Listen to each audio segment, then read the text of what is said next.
La Ilustración es un movimiento ideológico y cultural que se desarrolló durante el siglo XVIII.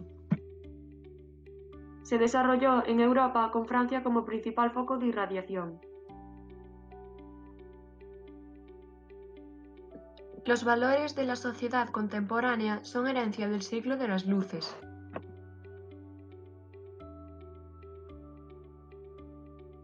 Ahora veremos la Ilustración en España. Las características fundamentales de la Ilustración son autonomía y espíritu crítico, que se somete a crítica todos los valores y conocimientos heredados, el optimismo, que confía en el progreso moral y material del ser humano, el racionalismo, que se basea en la observación y en la experimentación, y el reformismo y despotismo ilustrado. El siglo de las luces español fue impulsado desde distintos ámbitos. Los novatores, un grupo de científicos e intelectuales que propiciarán el desarrollo del movimiento ilustrado. Las instituciones ilustradas, las sociedades económicas de amigos del país, las academias y otras instituciones son reflejo del afán educativo propio de la Ilustración. Y por último, la élite ilustrada, una constelación de figuras de distintas esferas del saber. A continuación veremos la literatura del siglo XVIII. En España convivieron diversas actitudes estéticas como son el rococó, que se trata de un estilo galante, refinado y superficial, el neoclasicismo, que propone la imitación de la literatura grecolatina, y el sentimentalismo, que reivindica los sentimientos. Ahora trataremos el tema del ensayo ilustrado. El ensayo, configurado como género literario por el francés Michel de Montaigne en el siglo XVI, es un texto en prosa, de extensión variable, en el que el autor presenta razonadamente su opinión o punto de vista sobre un tema. El ensayo fue uno de los géneros preferidos por los ilustrados. Los enciclopedistas franceses escribieron ensayos filosóficos, de teoría sociopolítica o de crítica social. En España, los principales cultivadores del género fueron Feijoo, Jovellanos y Cadals. En España destaca Benito Jerónimo Feijoo. Los principales ensayos de Feijoo están reunidos en los 8 tomos de Teatro Crítico Universal y los 5 volúmenes de Cartas eruditas y curiosas. El objetivo de ambas obras es combatir supersticiones y prejuicios por medio del pensamiento racional. La producción literaria de Feijoo se caracteriza por la naturalidad en la expresión, la variedad temática y el afán divulgador. Feijoo basa sus argumentaciones en su propia experiencia y en la observación directa de la realidad, lo que dota al texto de la subjetividad característica del ensayo. Los dos textos fundamentales de Jovellanos reflejan sus ansias reformistas. En primer lugar, nos encontramos Memoria para el arreglo de la policía de los espectáculos y diversiones públicas y sobre su origen en España. En ella propone una reforma del teatro. Su otra obra es Informe sobre la ley agraria. En él aborda la desamortización. José Cadalso. Las cartas marruecas, que toman como modelo las letras persanes de Montesquieu, ofrecen una reflexión crítica sobre la realidad de España. Una colección de ensayos en forma de 90 cartas que se dirigen entre sí 3 personajes ficticios: Gacel, Nuño y Ben Beleid. La actitud de cada uno de los personajes permite al autor abordar los problemas del país desde distintas perspectivas. Para Cadalso, la solución para la decadencia en España es la superación de los privilegios y el impulso a la educación, la ciencia y la cultura.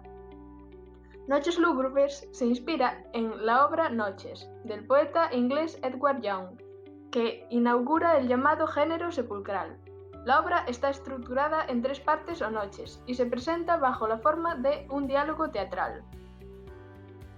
Solo en la segunda parte, en la que Tiriato descubre la solidaridad y la compasión, encontramos huellas del pensamiento ilustrado.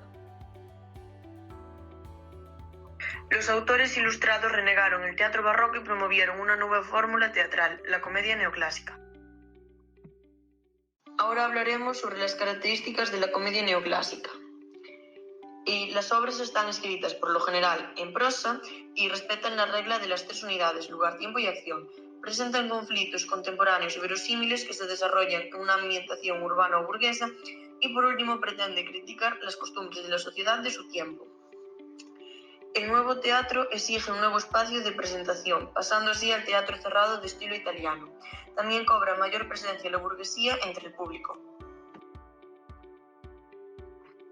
Moratín es autor de 5 comedias que pueden dividirse en 2 grupos: El viejo y la niña, El sí de las niñas y El varón, critica por irracionales los matrimonios de conveniencia pactados por los padres y defiende el derecho de la mujer a elegir marido, así como un modelo de educación basado en la libertad. La Mojigata y la comedia nueva El Café tienen carácter satírico. La primera censura la hipocresía y la falsa devoción, fruto de una educación autoritaria que fomenta el disimulo. La segunda critica el teatro barroquizante que dominaba la escena contemporánea.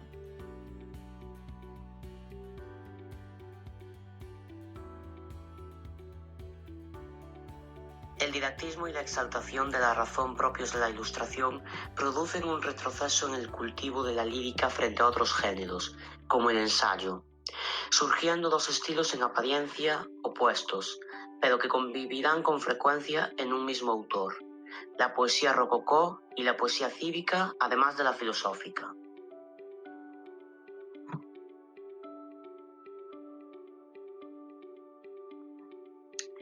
La poesía rococó se trata de una poesía refinada y galante, que tiene como temas centrales el amor, el placer de los sentidos y la belleza de la mujer, casi siempre en un entorno bucólico.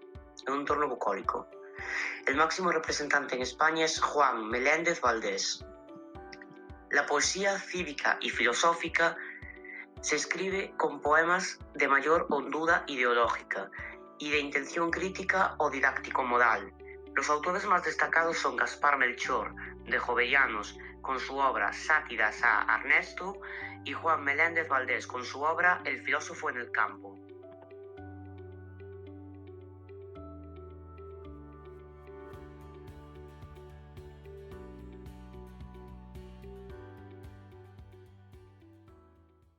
A continuación hablaremos de la novela del siglo XVIII. En España se observa una llamativa escasez de títulos, porque la utilidad que persiguen los ilustrados choca con la naturaleza del género.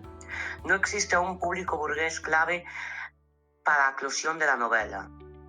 Destacan vida, ascendencia, nacimiento, crianza y aventuras del doctor Don Diego de Torres Villarroel, una narración autobiográfica, y también tiene una gran presencia historia del famoso predicador Fray Gedudio de Campazas, alias Zotes, del padre Francisco José de Isla.